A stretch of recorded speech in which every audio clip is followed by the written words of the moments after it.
Hello and welcome to Castle of Horror, the show dedicated to horror movies and awesomeness.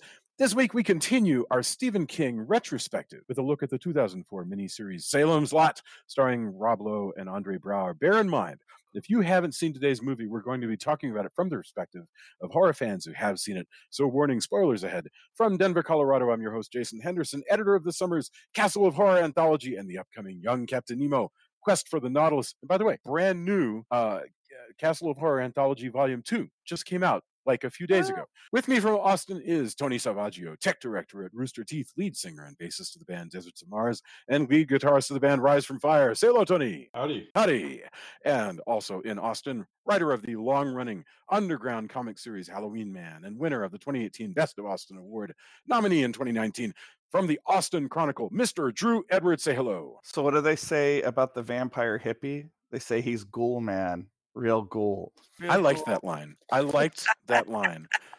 And finally, also in Denver, as always, color commentary from the one and only attorney Julia Guzman of Guzman Immigration of Denver. Say hello. Hello. Hello.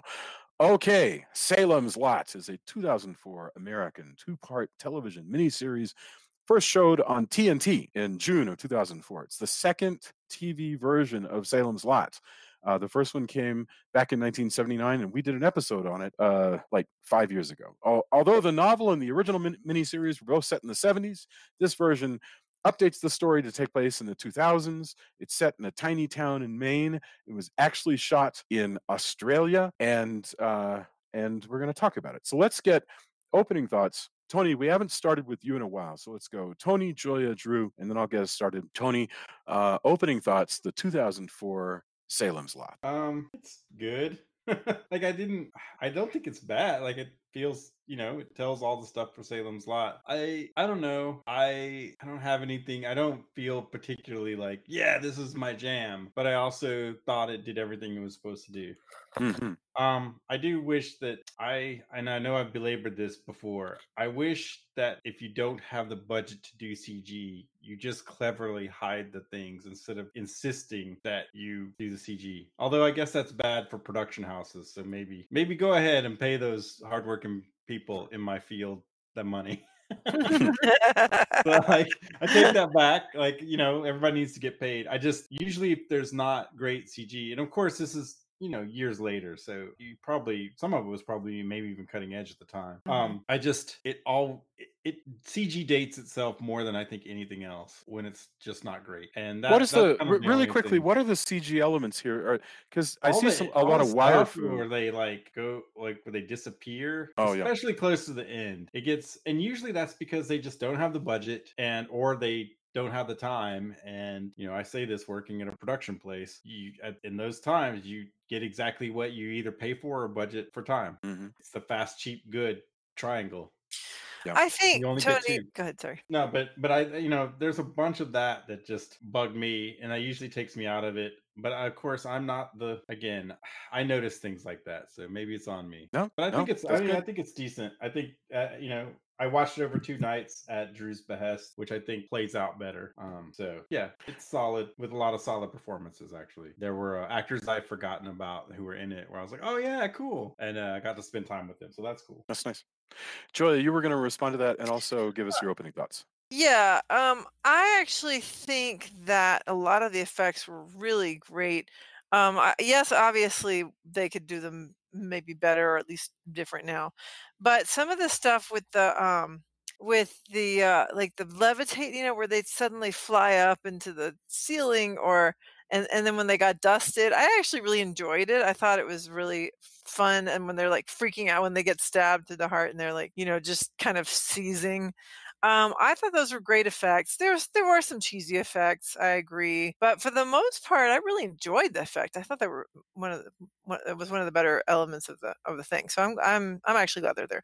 I agree that there's some some good performances. It's not super memorable. It's not one of those movies that you just. But I was telling Jason, I actually did have vampire nightmares afterwards. Not about the same vampires, but just vampires in general. So apparently it did get under my skin a little bit because I don't usually have nightmares after we watch these films. So so there are definitely some fun things. interesting performances and a few things that were, just kind of meh or even annoying. But not a bad couple of not a bad. I was gonna say film. I guess it's a miniseries. Not a bad miniseries. It's a film. It's a teleplay. But yeah, cool. All right, Drew. I mean, what are your thoughts? Because I know you're also a fan of the '79 version. Well, so I'm a big fan of the book. I'm actually currently rereading it for the fourth time because my wife got me a first edition as a gift. Nice. The '79 one, which actually premiered this day, at '79, so it's appropriate that we're doing this today. Oh, cool. The '79 version, my family had a very weird Thanksgiving tradition in which almost every year, the day after Thanksgiving, we would watch the miniseries version, the '79 miniseries version of Salem's Lot. So I have a lot of affection for this storyline in general. This one I actually have seen several times. I actually first saw it in Dallas when it about a month prior towards its original release. I actually got to go see a critic screening of it. Did you really? That's cool. It's kind of a hard go to sit through it all at once, though. I have to stress this. So the first time I saw this, I didn't actually enjoy it that much, even though I was happy that some of the elements of the book that were not in the previous film version made their way into this one. When I've subsequently seen it again, I got it a few years ago on a DVD set that had a bunch of Stephen King movies on it. I have revisited it and I actually kind of enjoy it now. It's super tropey. There's a lot of tropes of early aughts and mid aughts film and TV in this movie. Some really bad hairstyle. I guess you could probably say that from the '70s version too. I think it does do a good job of the sort of soap opera elements in the novel. Certainly it has some of the classic horror elements that King has in the book that the Hooper version does not have, like the Hunchback character and things like that. Rutger Hauer does do justice to one of my favorite scenes in the book, which I'll talk more about later. But overall, I wish he was a little bit more invested in the role of Barlow. He is more like the Barlow in the book. But I feel like he's kind of a mixed bag because some scenes he's terrific, and then other scenes it kind of seems like he's sleepwalking through the script. So kind of a missed opportunity there because Rutger Hauer is normally a great hour. Anyway, I like this movie. I don't like it as much as the '79 one. I definitely don't like it as much as the book, but I do think it's worth a discussion, and I'm going to enjoy diving into it. Thank you. One of the things I thought was interesting watching this is doing a miniseries of Salem's Lot is a dangerous thing because you invite this inevitable comparison with the 1979 one, which is so well done, and considering that it was whatever it was 2 nights, they carved that book down.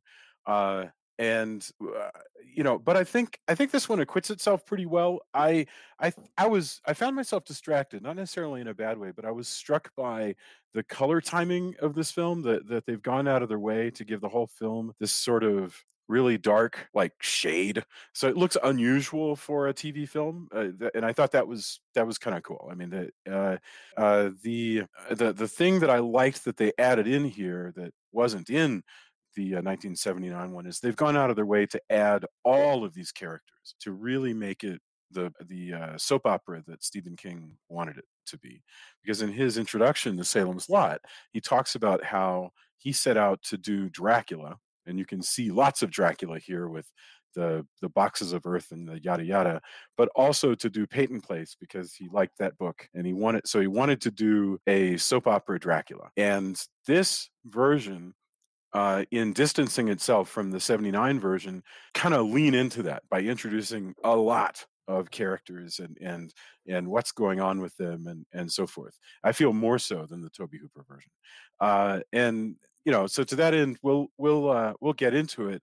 It's funny because once you get towards the end and the town is falling apart, you kind of have to keep checking in with people going, are those guys dead yet? How about those guys? And but it's really fun. So I guess we should start with Rob Lowe, who is playing. We can just work our way through. Rob Lowe is playing writer Ben Mears, who has come back to the town of Salem's Lot in what appears to be 2004, and he's this time he's a Pulitzer Prize winning nonfiction writer. And he's telling people that he's come to write about the old Mears place. You mean Marston House? What did I say? You said my Mears. God! I don't know why I said that. Yeah, he's come to write about the old Marston House, which he has a personal background with. Does anybody want to talk? And so we go through a lot of the same beats that we had in the first one, where he meets a girl who's he meets the people who are going to be his crew. And Joya, I turned to you and said, in a sense, he's like Murder, She Wrote, because once this gets going, it just means he's this local writer who's just hanging out as things get weird, and he seems to be in all the scenes. And people kind of suspect him as being behind stuff, but then not enough to actually like arrest him or anything. Well, one time he gets arrested, but not because of that. But I wanted to mention, related to what Drew had said earlier about Rutger Hauer, that Rob Lowe says that that Rutger Hauer basically was calling it in, just like you were saying, Drew, and that he just didn't even bother memorizing lines. It was like trying to ad lib lines, and they're like, "No, we're not doing that. You gotta." So since he didn't learn them, he had to read the cue cards because he didn't actually know them. But anyway, which really shocks me. I was shocked to. I don't think Rob Lowe has any particular reason to make something like that up, but I am surprised that Hauer wouldn't have bothered. So maybe Rutger Hauer was just tired of being typecast as vampires at this point in his career. But I still think he's effective. I mean, he's very interesting. But yes, so Rob Lowe has come back because he has all this guilt about. He believes that his actions as when he was 9 years old in the Marsden house led to somebody dying, or rather, he didn't stop somebody dying. Turns out that probably that's not the case, but so he has all this guilt, so he wants to come back, and I guess that's why he stays through all the horrible things that happen, because he feels so much guilt that he needs to save the town and save whoever he can. Well, he's also you mentioned that he's a nonfiction writer in this one, as opposed to in the book and in the original film, he's a fiction writer.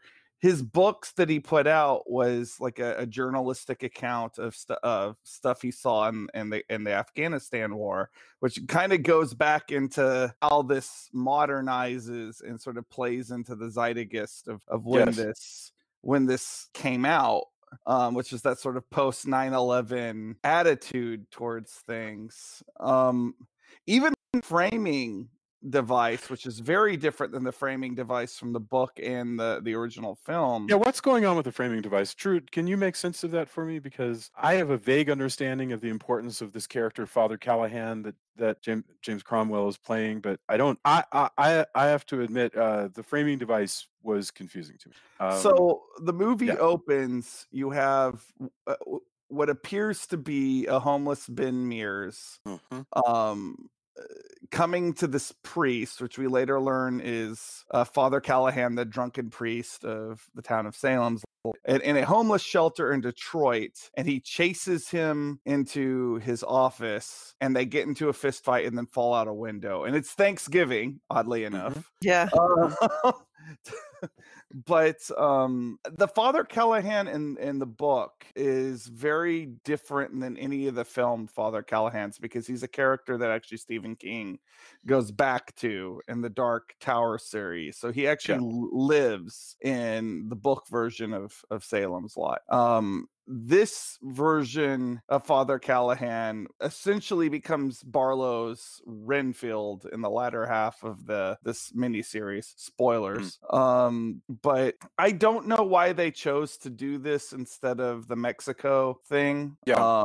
I maybe just cheaper to film. I don't know. Maybe it's easier to fake Detroit in Australia than it is to fake Mexico. Who knows? But So what I you're don't referring to in know. Mexico is that the kid Mark, when we open up the book, Ben and Mark have become rogue traveling vampire hunters, and then they remember Salem's Lot, and we go into the story of Salem's Lot. And in this one, we don't see Mark at the beginning; we just see Rob Lowe hunting down Father Callahan. Yeah, and the frame story is Rob Lowe, and this is the silliest bit. This is the thing that is the most like TV movie-esque, classic Hollywood transition, where Rob Lowe, seemingly on his deathbed in this hospital, is talking to an orderly, and the orderly says something like, "What's your story, man? Why shouldn't I kill you for attacking a priest?" And Rob Lowe says, "Salem's Lot," and then Jerusalem's Lot. Jerusalem's Lot, and then starts. We cut to narration that's really quite prosaic and and mannered, and it's fine. I like it, but it's one of those things that I'm ready to go with, where we're going to have a very, very standard cut to Rob Lowe entering the town and discussing this little town where everybody's got secrets and so forth. I found it funny and interesting, and ultimately not a problem, that everybody in the town has a vague Australian accent. I mean, that's their accents are all like just paper thin, because almost everybody but the main actors that you recognize are all Australian actors who are doing their level best to do American accents. And that was actually kind of fun, because it reminded me of Horror Hotel, where it's British people all doing all doing American accents. What I And don't understand is why didn't anybody just try to do a Maine accent? Because to me, I think that would have been instead of a generic American accent, I think that would have been another level of accent to maybe cover up the Aussie yes, voice. I don't know. I mean, it might have been super weird, to be honest with you. Like, because I can't do a Maine accent to save my life, and because it's so unique and so regional. The I way that Stephen disagree. King. Jason, you actually did do that accent when you did Our Town, and I think you did a good job with it. That was an attempt at a New Hampshire accent. Well, And whatever. I mean, you had that Northeast. It's not a far difference. It's not a big difference between those. yeah, But and anyway. also that was 35 years ago. So Yeah, but the you got it. well, that's very kind of you. So anyway, we're in the small town, and the other people we meet. So we talked about Rob Lowe, sexy Rob Lowe as the traveling writer who immediately kind of gets into a conversation with this girl who's sort of she's kind of fangirling out about him, and that's Samantha Mathis Who as Jason Sue. never remembers ever. And every single time we watch a thing with her, I always go, "Okay, this is Samantha Mathis again." I He's like, I feel bad that Samantha Mathis will be listening to this show and going, I can't believe somebody just doesn't recognize me every time. But I she does recognize her every time. she does an excellent job.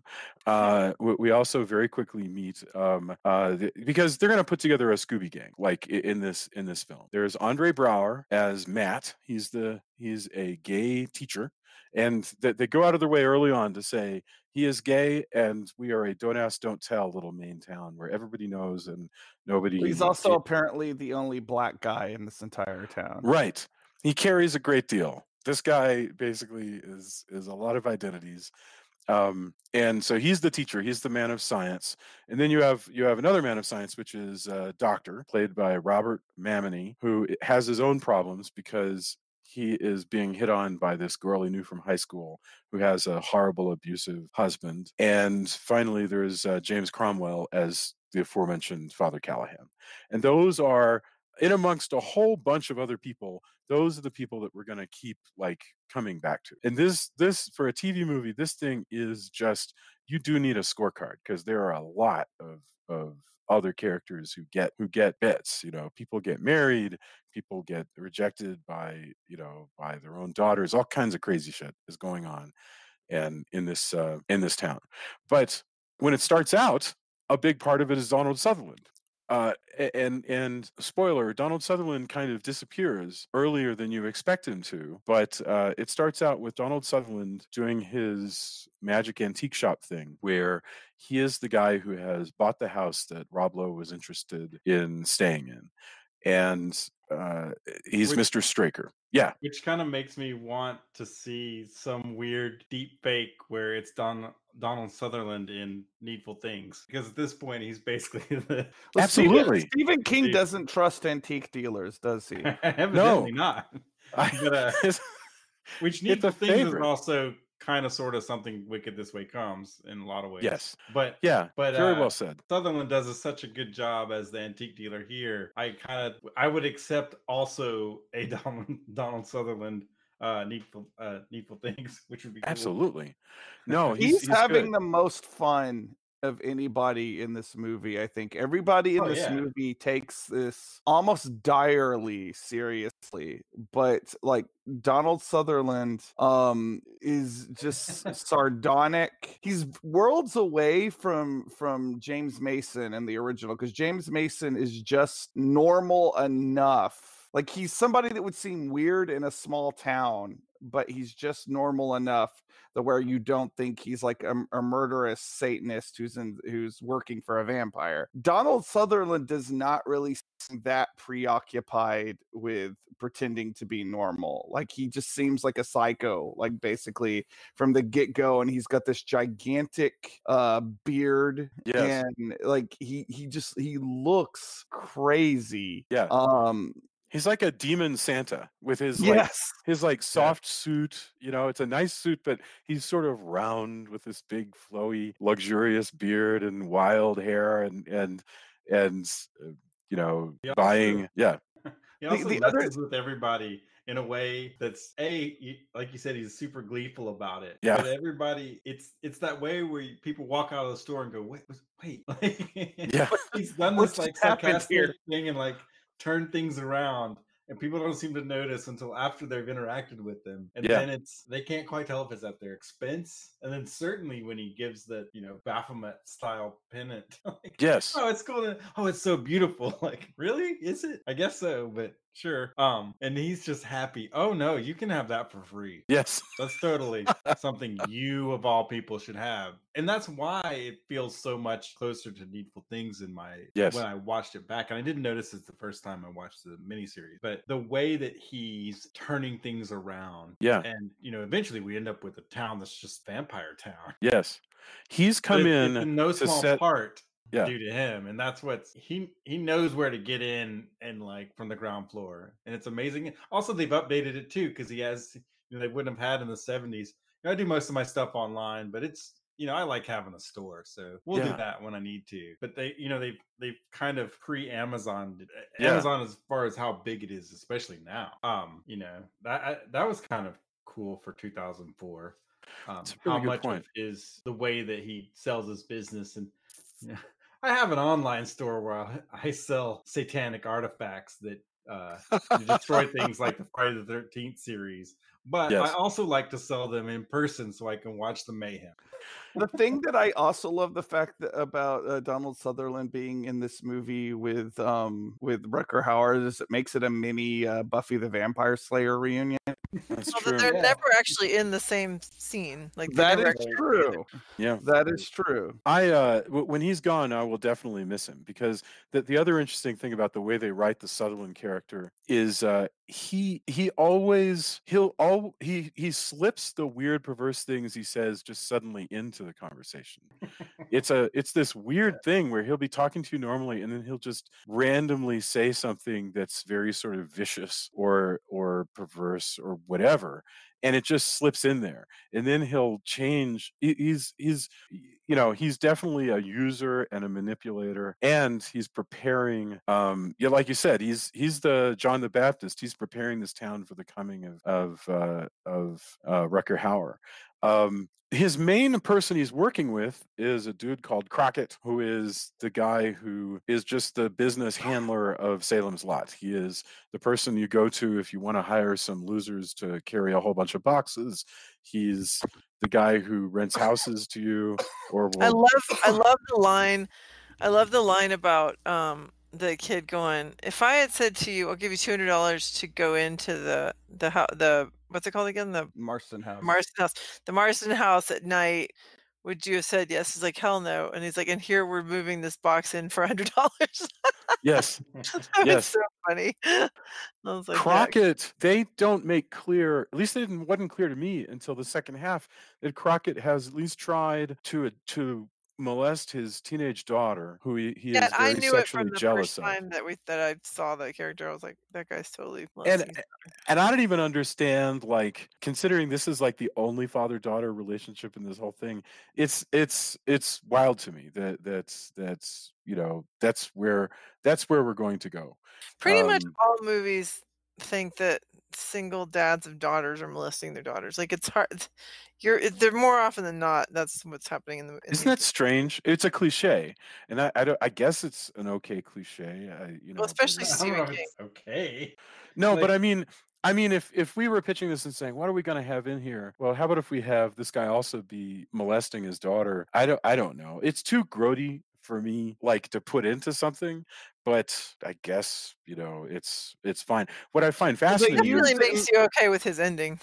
They yeah, use yeah, yeah, it. They use it as a way of justifying The the ending. fact that he's overprotective of his yes, daughter. Like, as a you can't have that as one without the other, apparently. But um that's the circle that they're closing. Yes. yeah, And also, when she rejects him soundly, her cruelty to him has more justice to it if he's been sexually abused. Which is what happens later, is that in the end she will make him into the mincemeat. thing that's interesting about that is that, like, greed isn't enough. Like, his primary sin in both the original miniseries and in the book is greed. Yes. And like this whole thing, like the him that they had to, like, add this additional thing in to make it a little, not that there isn't a plenty of seedy things in the book to draw from, because, like, King spends paragraph after paragraph going over little details about the town. And, like, that's Yes. anytime anybody asks me about reading the book, that's the thing I'm always say is, like, you're gonna remember the vampire parts, you might not remember all of the, and this isn't a judgment. I love the book. Again, I'm reading it for the fourth time right now, but Yeah. you're gonna lose details because, like, there's so much detail put into the town, so much that it's just impossible to keep up on it. Like, like, even now, like, going through it, like, there's stuff that I forgot, and Yeah. or stuff that I remembered from the 79 miniseries, because I've seen that more than I've read the book, that I thought was in the book, and I'm like, oh yeah, I got that turned around. And like, this does the same thing. Of course, this combines characters and Oh, yes. shortens things, but it's not as big of an offender in terms of leaving out every stone that you can Yeah. turn over about this town. Like, this loves spending time talking about Salem's Lot. Yes. The original, I found myself, by the way, super confused, experiencing this weird deja vu as I was watching it. And it's very rare, because it's like I've seen a billion versions of Dracula, and it doesn't make me experience strange deja vu trying to remember, okay, which one is this, what's going on here. But with this, I was like, I kept remembering scenes that were, and being confused as to whether I'd seen it in my mind from the novel, seen it in the 1979 version, seen it in my mind from listening to the BBC radio miniseries that they did, and I kept going, does this one have that? Does this one? And so that was odd. That was a strange out of body experience watching this, where I found myself, like, almost watching like 4 different versions of Salem's Lot laying over one another. But yes, so that's Crockett. Meanwhile, you have, I don't think we really need to get into. There's a lovely older couple living in the boarding house that Ben stays in, and one of the interesting characters is Dud, who is this is one of the things that gives you a clue as to what kind of powers, and this goes back to the Needful Things thing. What kind of powers these vampires have, because Dud is a slow-witted, physically disabled garbage collector who is in love with Crockett's daughter, Ruth, the teenager, who flirts with him and doesn't really kind of appreciate, how unsavory it is to lead him on and whatever. And the other teenagers are mean to him. And he's one of the early victims, and we'll get to the kids, but he's one of the early victims of Rutger Hauer the vampire. And what Rutger Hauer offers him is, I can fix you and make you better. Well, and that's really cool. That whole thing is, first of all, the scene where he first appears, or he's talking to Dud, is almost verbatim from the book, like that, and it's one of my favorite scenes in the book, and it's quite possibly my favorite scene in this movie. But the fact, okay, this character to me shows King's no clear scene in this book, and no clearer character shows King's affection for classic horror movies and classic horror, because what you have as a character is essentially he's a hunchback, and that means a certain thing in this genre. And the way Barlow sort of seduces him with, oh, wouldn't you like to be normal? Wouldn't you like to be better than normal? Is straight out of an old Universal Frankenstein movie. And I think that's kind of fascinating, and I think that I like that stuff, and that was something that, once I would, because I saw the original miniseries before I ever read the book. Once I read the book and went back and rewatched the miniseries, I missed that kind of stuff. Right. But there's that exchange between the two of them, because they start talking about the Marston house at one point, and Dud asks him, are there any ghosts up in that old house? And this is one, like, I'm very critical of Rutger Hauer in this movie. I do not think he even comes close to how creepy this character should have been, because Barlow in the book is really, really creepy, and Barlow in the original miniseries is basically a blue Nosferatu, and that's memorable, but it's not the character in the book.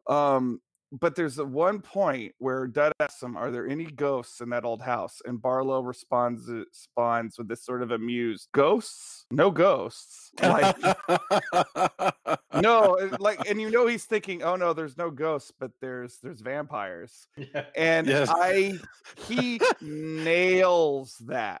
He nailed that. It's like almost exactly the way King writes it, and like I could almost forgive the fact that he phones in the rest of his performance pretty badly, because he's so great in this one scene. Yeah.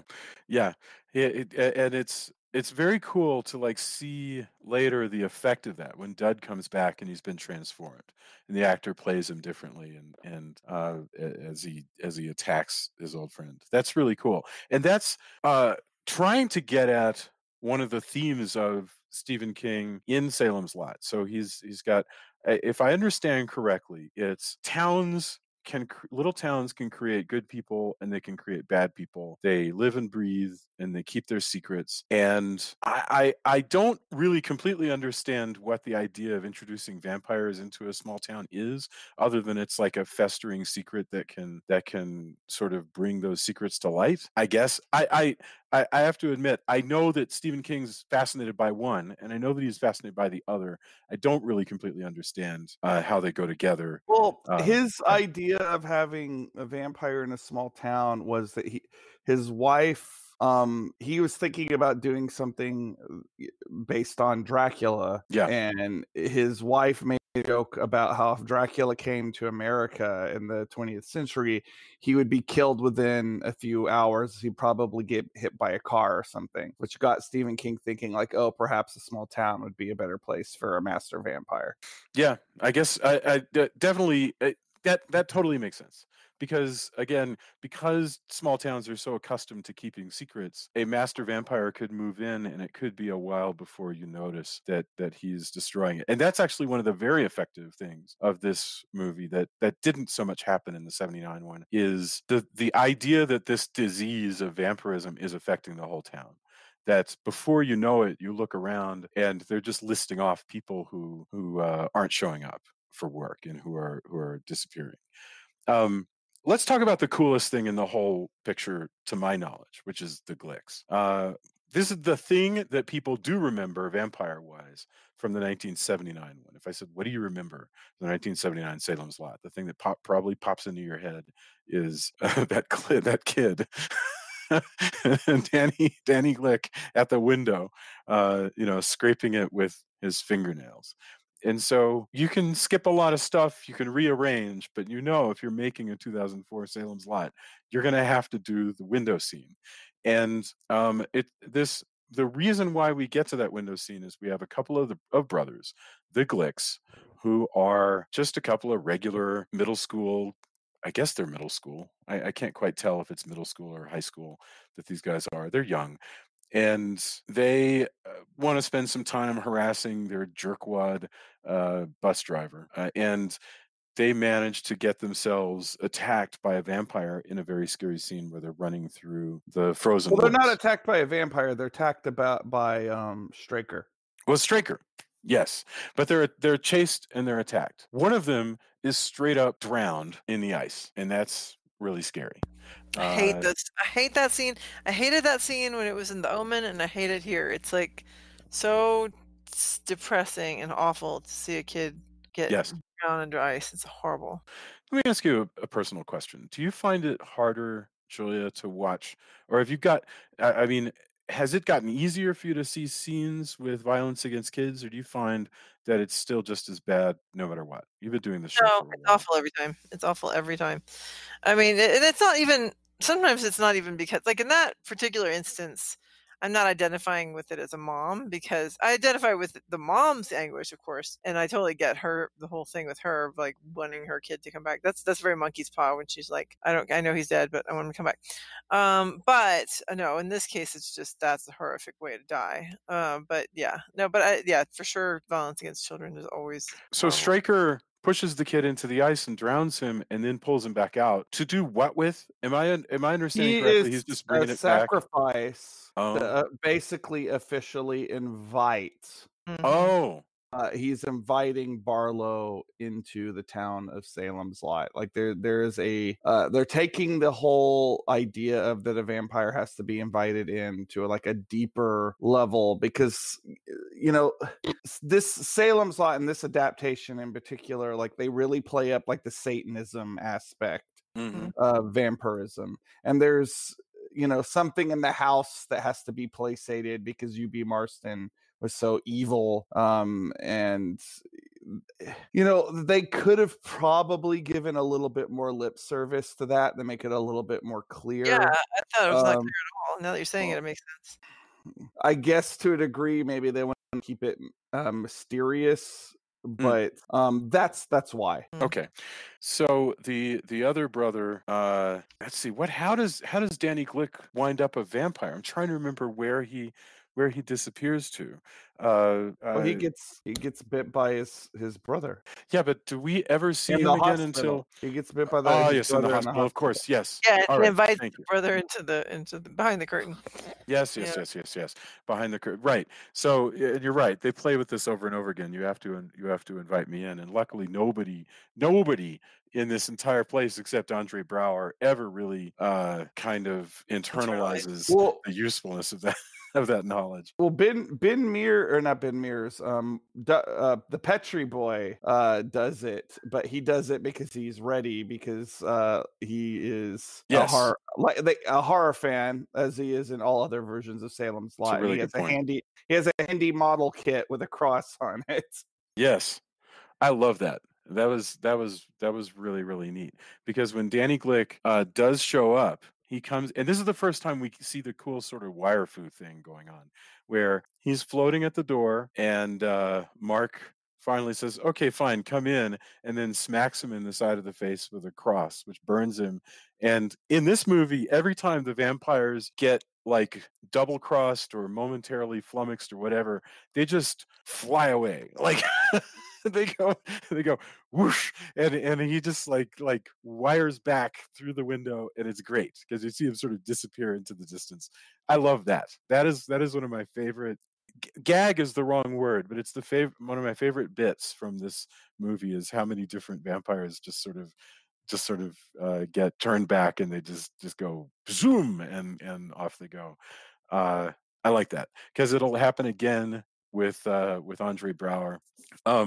What's happening generally is that bit by bit, the different members of the town are getting bitten and they're getting sick and they're becoming vampires and they're slowly approaching other people in the town and it's just moving like a disease. And I like this. I kind of like the fact that Stephen King doesn't seem to have any problem with making vampires scary at all. It's like there's not a single moment when Stephen King like introduces any other concept of vampires. His vampires are always, we're going to take your loved ones and we're going to make them diseased. It's a plague, and it's a slow moving and soon quickly moving plague that's just cutting through Salem's Lot. So Ben, what's the cliffhanger? Because I watched it all in 3 hours. So like what's the cliffhanger of this movie that separates the two episodes? Where was I supposed to cut it off? It cuts back to, it's when they basically go back to the framing device. Oh yes. So they go back to the hospital, and then he says, "Hey, well, I've got more story to tell." And the nurse on duty says, "Oh, well, tell me more about tell me more." And the other people are like, "Are you going to spend the whole evening with this guy?" And he's like, "Yeah, totally. I'm totally doing that." Yeah. He's talking about vampires and shit. What else? What are the other patients talking about? I bet they're not talking about vampires. And they're certainly not an award-winning author. A Pulitzer Prize-winning author that Andre Braugher is too good for. Yeah. Yes. So I'm going to listen to award-winning author Mears here about vampires. I love the bit. Cut and then cut back. So there you go. Okay, that makes sense. I love the bit when you mentioned his relationship with Andre Braugher when Rob Lowe goes to visit the high school because Rob Lowe passes his little test, which is can I say bad things about your writing and you'll still like me? Well, you'll still want to come visit my school. So they sort of sniff one another out, and then Rob Lowe goes to visit the class, and the class all ask really intelligent questions, and he gives super awesome. He's the writer that all of us really want to be, as he sort of leans on the desk and just says like really truly quotable things, to these extraordinarily intelligent questions, and this is an amazing school visit that he has. But it's shortly after that he starts confiding. He starts hanging out with Andre Braugher and this girl that Samantha Mathis that he likes. And I'm trying to think where the turn is, like how what is the first bit where they want to actually prove to themselves that we're dealing with vampires, we know it for sure, is when they decide, and this scene is also in the 1979 version, after Ms. Glick is attacked in the night and dies, she's attacked by her sons, they sit up with her body to, in fact, confirm to themselves that it's a vampire. And so it's the first time that we see a vampire come back to life. Does anybody want to describe this scene? Well, it's pretty horrible. Yes. You have all the business of them like taping some crosses together and stuff like that, but when she comes back, like she's all like twisted up, like her body's not working quite right, or it's like she hasn't quite figured out how to move as a vampire. And I thought that was a pretty cool choice, because a lot of the times in vampire movies you see vampires when they first come back, and it's like you instantly know how to move as a vampire, and they're like, I always figure, okay, you've come back to life, you were dead, and now you're in this like new state of being. Maybe there would be something really disorienting about that.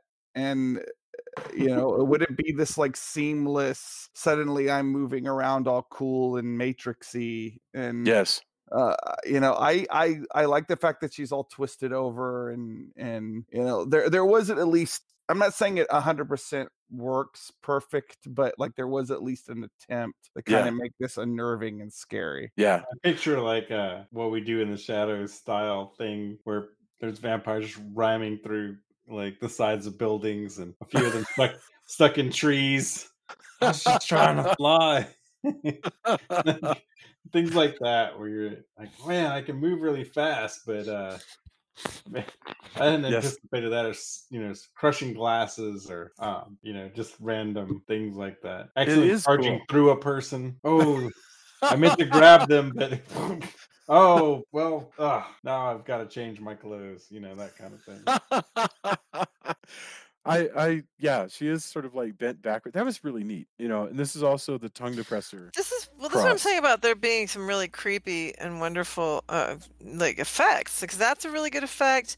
I love the effects of people crawling on this. I think it's overdone, but I love the effects of people crawling on the ceiling, especially the weird creepy children in the bus. Oh my gosh, yes. Yeah. So those kind of things. Well, are just really, explain what really happens with the bus, because that's what happens to Charlie Rhodes, the angry Vietnam vet who drives the bus. Yeah, I feel bad for the guy because he gets his dog killed in like satanic ritual way, and he thinks the kids have kind of been messing with him, so he's a jerk, but he doesn't deserve to meet the demise that he meets, and neither do any of those children. But anyway, he gets on his bus and to like, I guess he hears a sound. I can't remember what brings him out to the bus, but all the kids basically of the town, this is well after the beginning of, obviously, are basically hiding behind the seat for him, and they all just crawl up and up on the ceiling and around the windows to attack him, and it's just terrifying. I'm like, the poor It's dude. wonderful. That's a good vision. I mean, that vision of all the kids crawling down the length of the bus on the ceiling is just great. And I mean, he would have had time to run away, but he seems to just be like frozen. Like, oh my God, what the hell? This is a guy that, and I would argue that he doesn't deserve this at all, because he's in trouble. He's got post-traumatic stress disorder. Yeah, he did it's a Vietnam vet, and he probably did freeze up, because I mean, what would you do? Yeah, who expects that? Right. Yeah. It's such a strange vision. That's what Stephen King is best at, actually, is just showing somebody suddenly struck with a vision that just simply can't exist. It can't be happening, and then it's coming towards you until it eats you. That's Stephen King in a nutshell. We talked a little bit about this when we did the various versions of it. Like, you put something that, like, Pennywise the clown in a circus isn't as scary as Pennywise the clown in the sewer, because a clown shouldn't be in the sewer. This is kind of the same principle. Like, if you were a bus driver and you went out to your bus in the middle of the night and suddenly it's full of these like pale half-naked children, like, that's gonna be creepy. Not because like any kinds of kids, no matter what they look like, are creepy, because in a rational world, an adult can overpower a group of kids. But this becomes irrational very quickly. Yeah. It's kind of amazing. That's and let's see. That moment happens, and where there's another bit where the doctor realizes that the vampirism is happening as a sort of a sickness in the town. So he makes a visit back to the abusive husband of the girlfriend, because he's being blackmailed. And he realizes when he's there that this is one of the many plots of it, that he's being scammed. These people set him up to have an affair with this girl, and then he would be blackmailed. But he's now sort of past that, because that's all awful and everything. But now there's this weird plague that's killing everybody in town, and his only interest is, you know what, I'm going to take the baby. And the dad is such a complete just shitheel that that he's happy to trade the BMW for the baby. So the doctor takes the baby back to the hospital. We don't know, by the way, if the baby makes it. We have, it's not at all clear what happens to this baby. The baby could make it if they moved him out of the town. The rest of the town is vampires, so yeah, things aren't looking great. Not looking great unless for some reason some people left the town. But yeah, it doesn't look good. I like your optimism. Yeah. Well, and I mean, clearly some people do leave the town, but I don't know if the lady with the baby was one. The sheriff leaves the town. Which makes him the smartest guy in this whole It takes him a good long time, though. Think about it. Yeah. Well, yeah, because nobody thinks vampires, but like the moment he kind of works it out, he's like, nope, I'm out. Right. He's getting into his vehicle with his golf clubs, and they come by and they're like, "We're the Scooby Gang. Don't you want to stick around and try to fight the vampires?" And he's like, "You're out of your mind." No, I want to go to Florida. I want to go to Florida, see my grandkid, and play golf. Yeah. Right. You have fun with vampires. Mm-hmm. You can stay in Vamptown. It's no longer. I was sheriff of Salem's Lot. You can be sheriff of Vamptown. I'll throw in my badge. Mm-hmm. You know, though, Deputized. if this was a sheriff, this is the difference between Maine and Texas. Yeah, right. If this was the sheriff of a Texas, if Jerusalem's Lot was in Texas, the sheriff would be like, "Oh, you mean I can finally just shoot citizens?" Oh yeah. Hell yeah! As we see, I get to shoot all the people I wanted to shoot. Yeah, as oh, we see in Night of the Living Dead, where they're like, "Yes." Yeah, it Yeah. would be the sheriff actually. Like that. I would also accept the sheriff who left and then came back. I brought back werewolves to fight the vampires. Where are you going, Sheriff? I'll be back. And he brings back a host of werewolves to sort this all out. I think it's interesting. This miniseries is so interested in giving us reasons for things. They don't quite make sense to me of the sacrifice you were talking about, but they do give an 80-second scene to the sheriff where he's talking to his daughter and she says you should come to Florida. It's not necessary, We could absolutely have have just had even concerned that he looks too young to have a grandkid. Like they Yes. have to have a throwaway line like, "Ain't you a little young to have a grandkid?" No. By the way, answer no. I just want you to know that. Yes. So I have a friend whose grandmother at 43. These things happen. No, I keep having clients that come in and are like they're a couple with kids, and then their mom will be younger than me, and I'm like, God damn it, stop! Like they'll be like, I'll be like, hey, what's your parents' birthday? And they'll be younger than me, and I'm like, you have children and you're married. You cannot have a mother that's younger than I am. Oh, it's not hard. Yeah. Yeah. I'm a little confused myself as to why Ben decides to stick it out. Like why he's gonna stick around. Well, they try to give the justification with what happened to him and the Marston house, which I guess makes sense. It just bugs me because it fundamentally changes a lot about not only what happens to Ben in the Marston house in the book, but U.B. Marston, who is a figure from much earlier in the town's history, as opposed to something that would have been contemporary of Ben living in Jerusalem. That's a really good point. I hadn't thought about that because his U.B. Marston, this thing in the background, just an evil guy who died a long time ago, who was satanic but was also a gangster. And a pedophile. His story, right, and a pedophile. His story is very sort of gangland, and it does read a lot more like something that would have happened in the 40s than something that would have happened in what would have to be the 70s. I mean, I suppose gangsters are going to be gangsters, but yeah. Gangsters. Yeah. Gangsters going to be gangsters where they're worshiping Satan and having pen pal relationships with Draculas. Al Capone did that all the time. We don't know. Al Capone was instrumental in getting Bela Lugosi into our country. All right. Are you Fair serious? enough. No. I completely believed you there. I was like, that Wow. sounds amazing. I've never heard this before, but It's now because I made it up on the fly.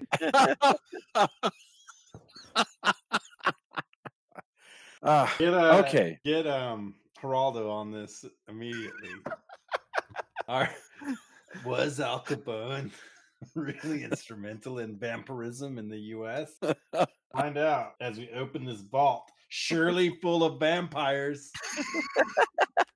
I found the second vault, very much full of vampires. Oh, it's just soil. Is the soil for vampires? No. Is it Transylvanian Earth? No. I've been had again. Oh man, poor Geraldo. You know he's what? kind of a jerk. I Yeah, don't feel so bad. screw that guy. And his mustache. So all that's really left at this point, no, I'm not going to leave town because I'm determined to go kill Rutger Hauer because, Barlow, because I have it in my head that if I kill the main vampire, it might possibly bring the other vampires back to life. Well, okay, so Because- he's worried about it because we skipped over the whole scene where Susan and Mark go Yes. into the house and are attacked by Straker. Yes. And that's the whole thing. He thinks that if they can bring back if they can kill Rutger Hauer, and maybe all the people who were vampires can be turned back into normal people because reasons. It's an idea. Nobody thinks it's going to work. It's just a long shot that he's interested in pursuing, and so they go into the big bad house at the end. It's a typical way to end something like this, where they're going to go deep into the bowels of a house, kill a bunch of vampires, and try to find Barlow and finish him. And so that means that they do some of that, but it means that we get really the final battle, which is Rob Lowe versus Rutger Hauer. Where Rutger Hauer basically tries to say to Rob Lowe, you're a user and I'm a user, so you could work with me. You could be part of my evil plan. I have to say something. I really like the fact that Rutger Hauer, although greatly weakened, is perfectly capable of manipulating people's, vision and emotions and all this stuff, even when he's, basically he's desperate and he's arguing for his life. So that was pretty cool. It's a good face off. This is the scene that Rob Lowe says that Rutger Hauer wasn't really prepared for. But And honestly, I think he's terrible in this scene. Really, you're not impressed. I feel like James phoned in. I don't believe what he's saying. That's because he's reading it off cue cards. Yeah, like it seems like he's reading off of cue cards. Like he sounds, I mean, he is asleep in a coffin, but like he sounds asleep. And especially if you go off of the earlier scene in the junkyard where he seems very, very invested.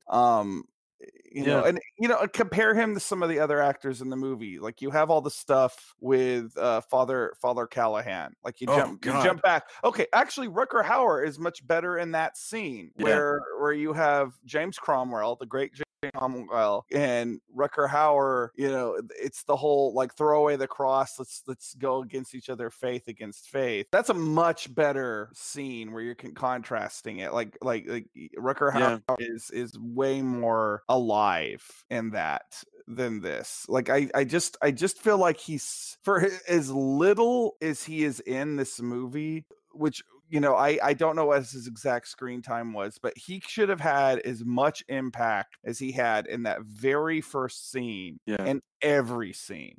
The scene where he overpowers Cromwell and makes him drink blood is a deeply disturbing scene. It's a really disturbing scene. That was just really rough, and that is a good performance by both of those actors. So yeah, okay. Maybe he just didn't think much of Rob Lowe. Like maybe that's it. Like when it's a one-on-one, but with the two of them, maybe that's it. maybe he didn't have respect for him or whatever. Well, And I'm not- also, this is the scene where he dies. I mean, I think there's a million reasons, but and also at this point, there's no surprises here at all. Not for a moment do you think that Rob Lowe is going to change his mind. So it's really just dialogue. It's just stuff that these people are saying.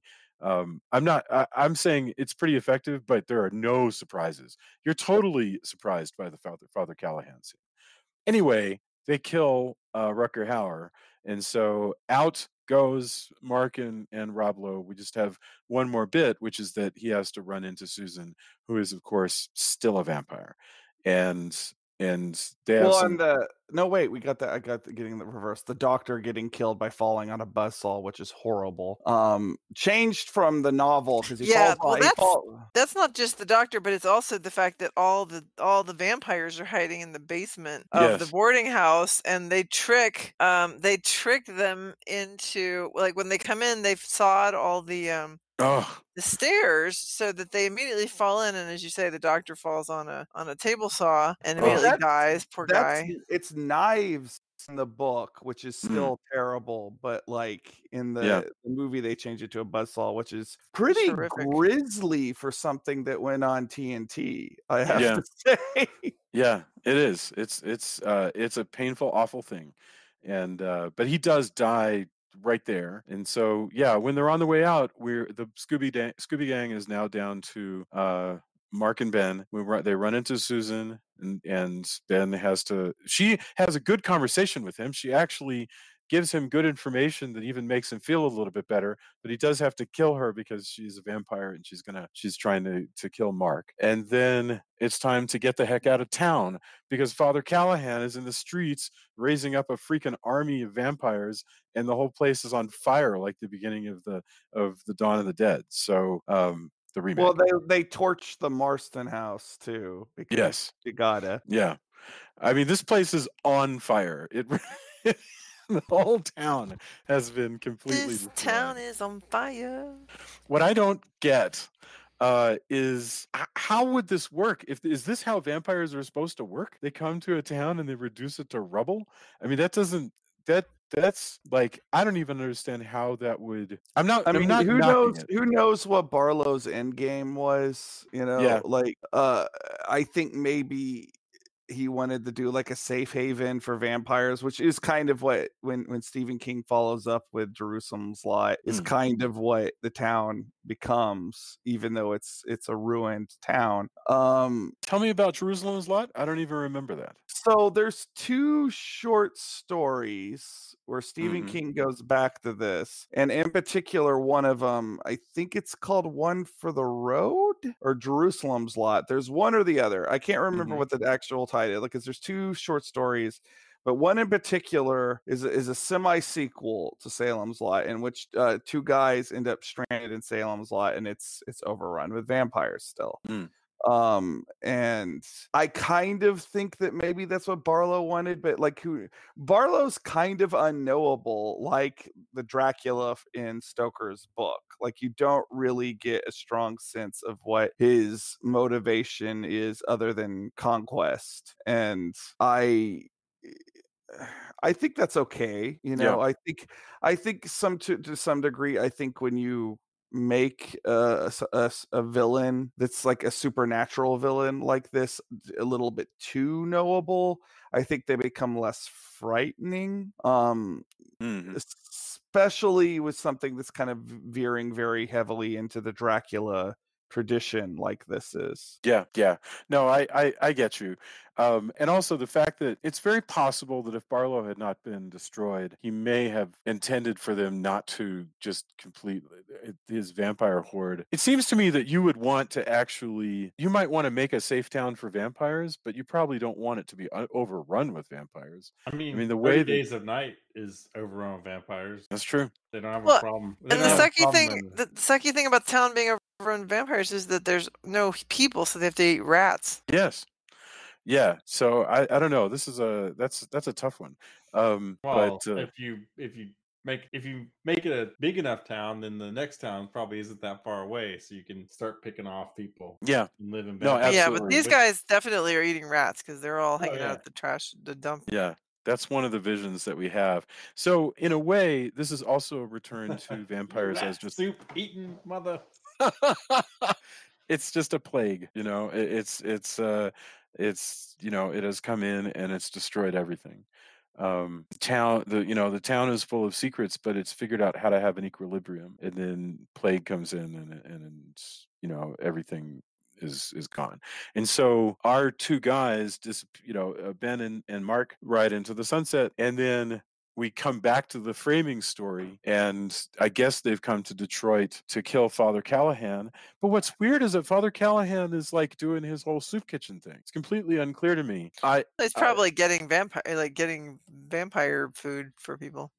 Maybe, you know, or maybe he shook it off after a while. Yeah. I mean, that's what happened. Well, that's what happens in the book. Like Father Callahan goes on to be a hero in the Dark Tower series. Yeah, he comes back again and again. He even dies and comes back. Explain, please, to me and maybe Jason, because I don't think we understood it. What happens to Father Callahan exactly at the end? What is the deal with the transfusion? Who is he getting blood from, and how was Mark able to suffocate him? Mark is his name, the kid? Yes. Well, he's not a vampire. You can suffocate somebody that's not a vampire. But why isn't he a vampire? I thought he got vamped not a vampire. I thought he got vamped by. He didn't get bit. He just got kind of enthralled. So he's like a Renfield. He's in a Renfield. He's not a regular person. Yeah. Well, he's so what was the transfusion about? He's the same thing Straker was. Okay. He's getting a transfusion because he got tossed out a window. Yeah, but why is he getting it directly from another person instead of just like a? No, that's not a transfusion. Mark switched his the thing that was checking his pulse with another patient, so like there wouldn't be they wouldn't get a flat line when he suffocated. I can't believe I missed that. I didn't get that either. No, I'm not saying it's not confusing, but he's framed. It's framed weird. When you look at it, he's not a vampire. The way they move the camera, it seems more like a transfusion thing because they decided to film it that way. But the actuality is what you're supposed to take away is, he flatlined, but nobody's gonna know because the little finger thing is on the other patient. Because Mark is just that hardcore. Yeah. Right. But the way that because of everything that led up to that and the way that they film it, it's really easy to think that, which was a weird choice. I don't know. Yeah, I totally see why you wouldn't have seen that, because it took me like a second. Okay, that's what they were meaning to show. But all I saw, because I'm in vampire mind space, is this IV blood transfusion with blood. Yeah. How crazy. I'm amazed. Yeah, I completely got that wrong. I apologize. So wow. Well, I mean, it's all right. That's not good on you. It's kind of the purpose of it was definitely confusing to show you that. I mean, so Mark, I'm not saying they should have just zoomed in on the finger like dun dun dun. Right. But all you need to know is Mark is murdering aging priests. Yeah. Just the and one. Mark heads out because our guy, the listener to the conversation, like the captain in Frankenstein, he's listened to the whole story from Ben Mears. Ben Mears is going into cardiac arrest, and our guy, the orderly, lets Mark out the back door, and we leave on a cliffhanger of sorts because looks like Ben's going to die, but he's not dead by the time we're treated to an oh so terrible pop punk cover of Painted Black. Oh man, so bad. By the way, I look it up, and then I didn't have the heart. So, and that brings us to the end of 2004 Salem's Lot. I want to get our final thoughts. I mean, I think there's a lot of good here, but I'm really curious as to. It's just impossible not to give me a final thought without measuring. How does this, would you watch this, or would you recommend people go back or just read the book, or is that even fair? And I don't even know if that's being fair. So we start with Tony. I mean, Tony, what are your thoughts here? I mean, I think if you like King, I think that there's a lot of stuff that's pretty good. Don't know. I mean, I don't know if it's better than 79 one. There's things that they do that's interesting. It's got a lot of great actors in it, and actresses. Like the everybody's doing their best. With the exception of Rutger Hauer, who has decided he's just gonna get the paycheck and run, which is weird. I don't know. I like him as an actor a lot. It's who knows. Everybody's got their own crap going on. It's, for me, it wasn't, I'd seen this before, it wasn't particularly memorable, which is a shame. But you know, it does exactly what it's supposed to do, and it's a decent adaptation. If you know, if I had made this, I wouldn't be ashamed. Yeah. You know, like it's solid. It's hard though when you have, if you have nostalgia for the original, I think it's hard for anybody who kind of grew up with that to have this replace that. Yeah. But maybe, again, a lot of nostalgia things like this, you have to decide where you're going to draw the line. So, you know, if you were the filmmaker, you might go, well, that's not for the people. You know, this is for a new audience who maybe hasn't watched the 79 one. And I decided to make these choices and hire these people. So I think it's decent. My nitpicks again are more like the CG and stuff like that, just because when it's not as good, in my opinion, it dates it really quickly. But yeah, there's good performances. It's cool. I still recommend everybody to read the book because it's still the most solid out of all of this, and the creep factor is really high in the book. Yes, indeed. Thank you very much. Julia, what are your final thoughts? Yeah, I mean, I do think that this, maybe the story isn't even, it doesn't just do anything for me, because I don't remember watching the other one either. Like, I just kind of feel like I don't remember watching the first one, and I don't feel like I'm really going to remember this one. I'm already just, you know, just was forgetting stuff as we were coming into the conversation, and now you guys have helped me remember things. But so I think, you know, I think it has some very scary moments. Definitely a great cast. Even Rutger Hauer has some great moments. I mean, I get the whole Callahan thing, but he is a good choice. He's very creepy. And you know, they did some really fun things with the effects, and some really fun things with jump scares, whatever. I mean, I jumped at Toast at one point. And so, you know, it's not like it's not lacking, you know, in good moments. It's just, I don't know, there was something about it that wasn't quite there for me, but you know, but it was definitely interesting. Thank you very much. Drew, what about you? I don't know. Like, I guess I'm the complete opposite of Julia. There's just something about the storyline of Salem's Lot that just resonates to me. Maybe it's because I'm a writer and I'm from a small town. But like, and this is something that Stephen King does, because he does it again in It. And that's also a Stephen King story that really resonates with me. So I don't know. I like talking about this particular flavor of Stephen King a lot. I think this is a worthy version. I like the stuff that they did not have, and I think the 79 one is better.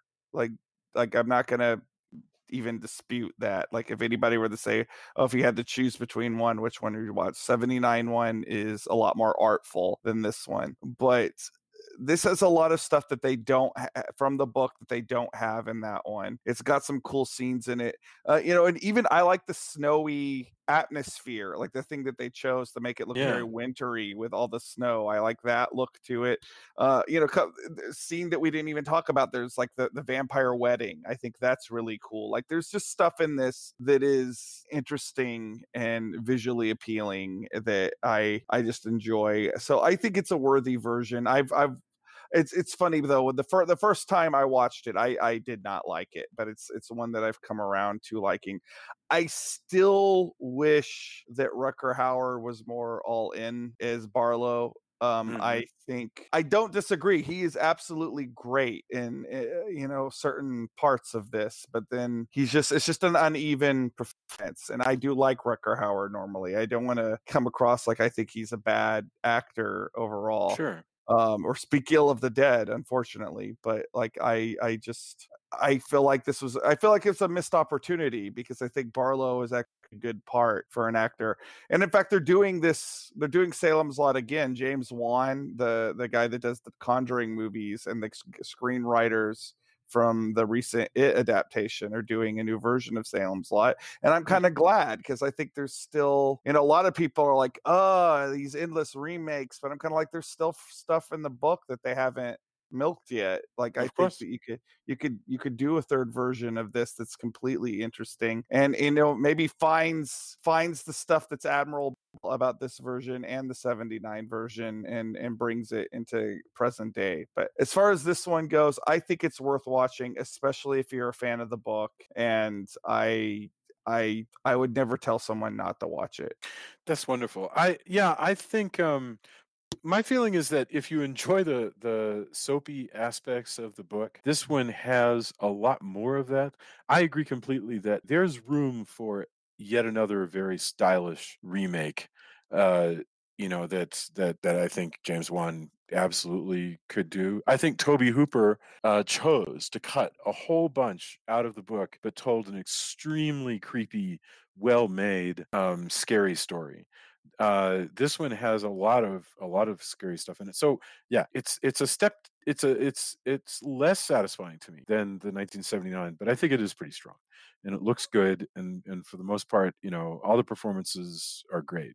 So I feel bad that I'm comparing. It's not its fault that there is another version, and in fact, I would definitely watch this one again. So it's so funny because I've often counseled, you can't judge a version against another, but it's difficult with Salem's Lot. So I can't wait to see this come around again. So all right, so let's go on to our endorsements, which is to say stuff that we've been watching or reading with you two gentlemen. I know exactly at least the service that you've been messing with over the last few days, but so endorsements. Tony, what have you got for us? Yeah, I don't know if it's cliche or if I'm falling into their trap or whatever, but I will say I got the trial for Disney Plus, and The Mandalorian to me is exactly as good as people are saying it is. I grew up just absolutely loving everything Star Wars.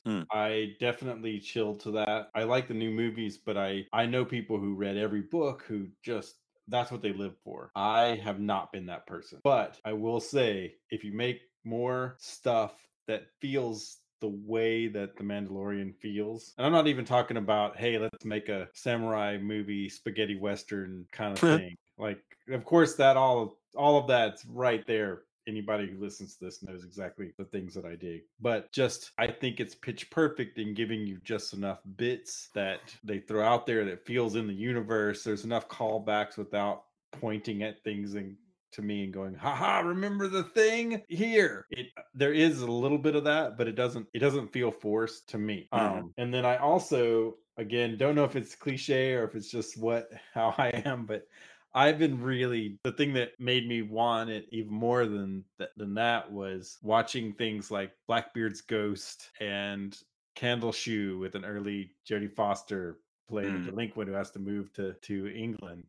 Just weird deep cut Disney stuff that I haven't seen in years. I didn't really have the Disney Channel, and I don't know how much of that got shown on the Disney Channel, but having access to all this just random stuff that's what's cool to me. I watched The Lonesome Ghost, which is one of the things that got me wanting to be an animator, because I had this like Disney Fisher Price like reel thing that you could go back and forth, and it was just a cool device. And seeing that, this is pre VCR, you can pause things at any point in time kind of stuff. I've been really enjoying, although I am sad, and maybe some people will go, oh, how could you be sad about this? I kind of wanted to watch Condor Man again, because I also had the Condor Man comics, and that's not up there. I hope that they put more and more deep cut stuff on there. I would think, but yeah. I mean, you can never tell sometimes.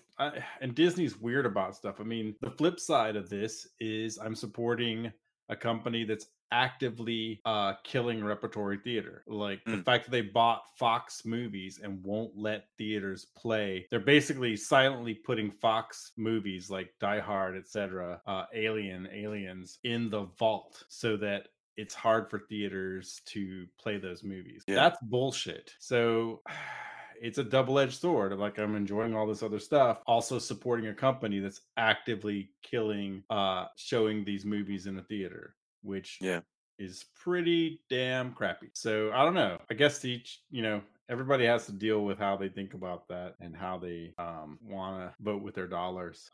We'll see after the free trial, but I do recommend the things that they have up there, especially deep cut stuff. So, and Surprise, I really like, again, I like the last few movies okay, but I really dig this series. And in the case of Star Wars, I'm a little bit harder to impress. So yeah, if you can get on seeing that. That's cool. All right. Thank you. Drew, do you have anything for us? Yeah. So two things. One, completely at random because I thought the trailers for this show looked terrible, so I didn't actually initially plan on watching it. But the other night, when it was very cold here in Austin, I had made a big thing of beef stew, and my wife and I were looking for something to watch. We decided to randomly. We didn't want to watch anything that was too serious, so we randomly put on Daybreak on Netflix, which is a show that, near as I can tell, nobody is talking about, and I think it's in partly because the trailers made it look bad. But it is a post-apocalyptic show that takes place in a world where a war of sorts has happened, and when they dropped the bomb, it killed everybody over the age of 25, and except for a small few adults who have mutated into something called ghoulies, which are different than zombies, and I don't want to give spoilers away from that, but they draw the distinction that they are in fact not zombies very early on, to hilarious effect. It's got mostly young actors in it, but it does also have Matthew Broderick in it as well. And in part, I think because there's a lot of homages to Ferris Bueller's Day Off. So, and the different post-apocalyptic tribes in this Californian town are made up of the people who, like, it's like the cliques of a high school. So you have one tribe that are jocks, and one tribe that are cheerleaders, and one tribe that are subs. But the show is very clever. It's funny. It's really, really funny.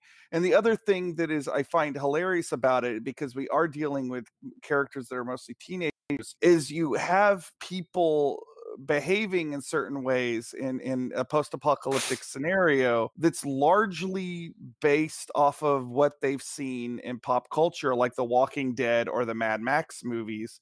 So like when all the jocks start like making like bondage gear out of their shoulder pads and things like that, and start tooling themselves out like humongous, it's not happening at random. It's like, oh, we're in a post-apocalyptic war zone. This is how we're supposed to dress. And it's hilarious. And I hope more people start to.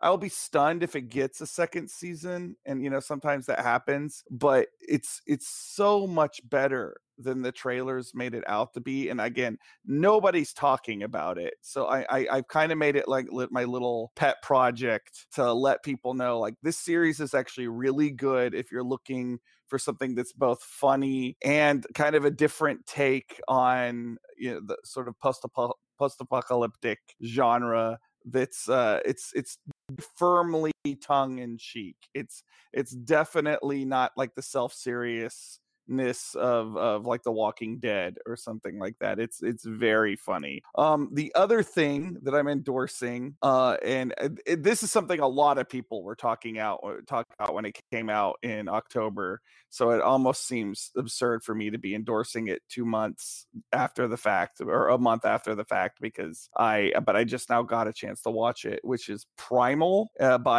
which is done by, somebody correct me on the right way to say this guy's name, Jindy Tartarsky. I'm saying this wrong, I'm sure, but it's the guy that does Samurai Jack, and he did Powerpuff Girls and Dexter's Laboratory. He's done a new series, which is about a caveman and a dinosaur, a tyrannosauroid of some sorts, that have been bonded together because they both lose their family during the first episode, and there's no dialogue, and it's almost it's weird to say this, it's almost like somebody took like an old Hanna-Barbera dinosaur show and decided to do an art house version of that.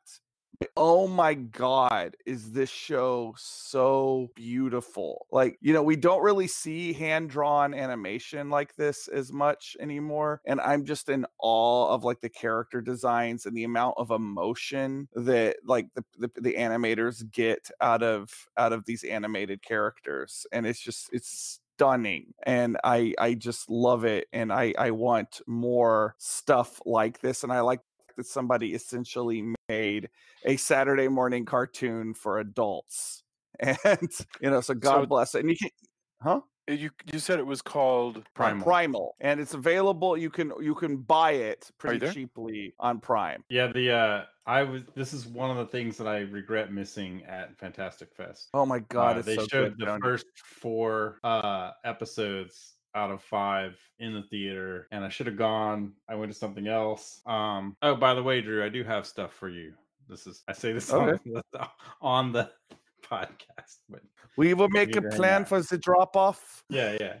I regret because I've heard nothing but amazing. Oh, it and is looks so good. Like, it is just insane. Like, if I ever do anything half as good as this, I will have done something that is brilliant, because this is one of the most beautiful pieces of animation that I have seen. Not for the faint of heart, though. Right. Extremely violent, lives up to the name, but gorgeous. And if you are a dinosaur fan, if you are a fan of prehistoric animals, like, this is, if you're a Conan fan, if you're a Devil Dinosaur fan, if there's so many things that this will tie into, like, your childhood love, but it brings it into an adult spectrum without it being, a lot of the times when you see people try to do this kind of thing, it comes across as almost like a condescension. This isn't like that. This is it's taking something that would have been childish, a caveman and teaming up with a dinosaur, and framing it in a more adult way. But it doesn't lose that sort of sense of wonder about this at the same time. So I didn't mean to interrupt. I'm sorry. No. It sounds fascinating. I mean, I love it, Jason. I just, oh man, like, I will die. I will be on my deathbed, and I will never do anything as good as this. I am so in awe of how, and I mean that as a compliment. Sure. I am so in awe with this. This is art. A lot of things are just entertainment. This is art, is what this is. I love that the designs, they look a lot like if Alley-Oop were a serious character. That's pretty cool. I love it. Well, thank you very much. That's great. Okay. What I will mention is that I got a chance to spend about 10 or 12 minutes talking to Roger Corman this week about the new series, which I have not seen. I have not seen this series, but there's a new series on Amazon Prime on Shout Factory called Cultastic, which is just a 13-part look at Roger Corman and Julie Corman's work. And Julie Corman, the amazing director behind Saturday the 14th and so forth. Roger Corman, the guy behind so much. House of Usher. Much stuff we love. Yeah, so much. And I spoke to him briefly. He was so genuine and cool. He talked about how great it was working with Vincent Price. You can find that on our feed, and you can also find it on bleedingcool.com, which carries Castle of Horror. So I just hope people check that out, because we do our retrospectives, and we also do interviews, and I just want to make sure that people catch those. So there we go. Well, we will be back super soon. We'll be announcing very quickly what is next week, but our Stephen King retrospective is not over. We'll be returning to King Country real soon, either next week or the week after. And by the way, guys, coming up soon, our next Stephen King is going to be Return to Salem's Lot, and I think what I'm looking forward to about that is there will be zero question of, does this rise to the level of the Tobe Hooper? No, this is going to be a different kind of experience, and I am really looking forward to it. So that's cool. All right, everybody, have a fantastic evening, and come to the Facebook page. Let us know what you think. Thank you guys for spending time with us this evening, and be excellent to each other. Bye. Good night. Good night.